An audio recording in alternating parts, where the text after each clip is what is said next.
உதகை அரசு தாவரவியல் பூங்காவில் 127வது மலர் கண்காட்சியை முதலமைச்சர் மு.க.ஸ்டாலின் ரிப்பன் வெட்டி தொடங்கி வைத்தார்.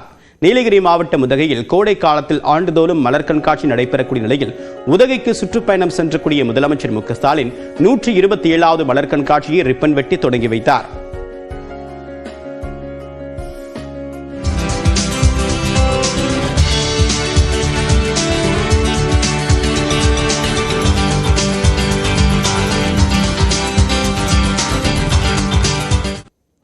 ஏழரை லட்சம் மலர்களால் அரண்மனை போன்று நுழைவு வாயில் அமைக்கப்பட்டிருக்கும் நிலையில் 16,000 மலர்களை கொண்டு மலர் கண்காட்சி என்ற வாசகம் வடிவமைக்கப்பட்டுள்ளது.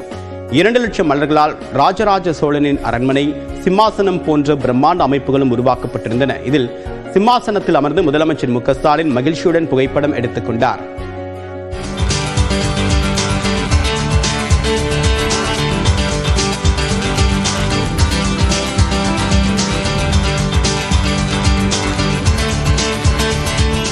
மலர் கண்காட்சியை முதலமைச்சர் பார்வையிட்ட நிலையில் தொடக்க விழாவை ஒட்டி பல்வேறு கலை நிகழ்ச்சிகளுக்கும் ஏற்பாடு செய்யப்பட்டிருந்தது. படுகர் மற்றும் தோடர் இன மக்களின் நடனங்களை முதலமைச்சர் கண்டுகளித்தார்.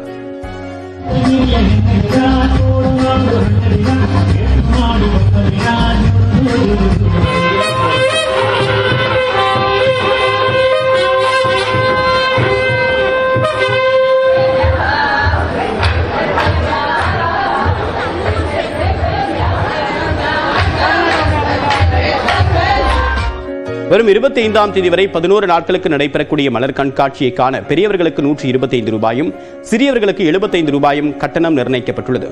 கேமராவிற்கு 100 ரூபாயும், வீடியோ கேமராவிற்கு 500 ரூபாயும் வசூலிக்கப்படுகிறது.